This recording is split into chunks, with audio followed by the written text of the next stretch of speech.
আসসালামু আলাইকুম। শিফা টক্সের নিয়মিত রাতের আয়োজনে আপনাদের সকলকে স্বাগত জানাচ্ছি। আমি মনিরুল ইসলাম।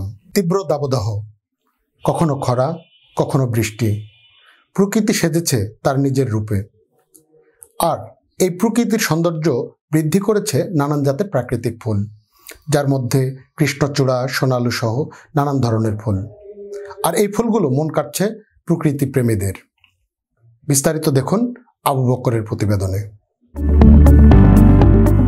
প্রতিদিনের সাপাহার ও পার্শ্ববর্তী এলাকাকে জানতে চোখ রাখুন শিফা টক্সের রাত ৮টার আয়োজনে। নওগাঁর সাপাহারে গ্রীষ্মের তীব্র তাপদাহে যখন মানুষ ও প্রকৃতি হাঁপিয়ে উঠেছে, ঠিক সেই সময় চারিদিকে সবুজের বুক চিরে হলুদ, রক্তিম ও বেগুনি আভা জানান দিচ্ছে তাদের নয়নভিরাম রূপের। সাপাহার উপজেলার বিভিন্ন পথ ঘাট এখন প্রকৃতির এমন এক অপরূপ সাজে সজ্জিত।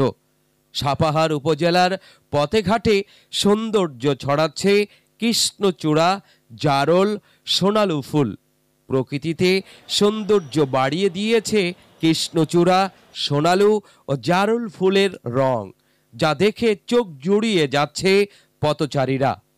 সরজমিনে গিয়ে দেখা গেছে সাপাহার উপজেলার আইহাই ইউনিয়নের পাহাড়ি পুকুর সড়কের দুপাশে জারল ফুলের বেগুনি আভায় রঙিন হয়ে পুরো সড়ক জুড়ে শোভা ছড়াচ্ছে।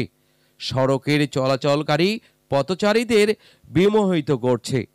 উপজেলার সদরে সৃষ্টি একাডেমি অ্যান্ড রেসিডিয়ান স্কুলের সহকারী শিক্ষক জুয়েল রহমান বলেন, সড়কের পার্শ্বে কৃষ্ণচূড়া, সোনালু বা জারল গাছ লাগানো হলে সৌন্দর্য বৃদ্ধির পাশাপাশি অবিচারে গাছ কেটে ফেলার ঘাটতি পূরণ হবে।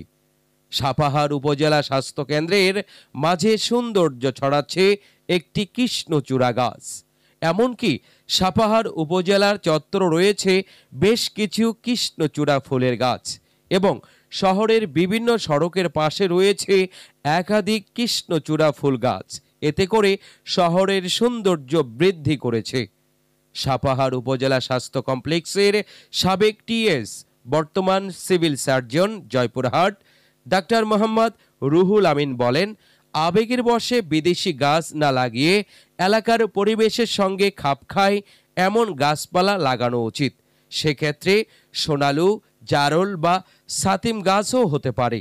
এতে করে গাছগুলোতে ফুল ফুটলে প্রকৃতি ভিন্ন এক মাত্রা যোগ করবে বলে মনে করেন।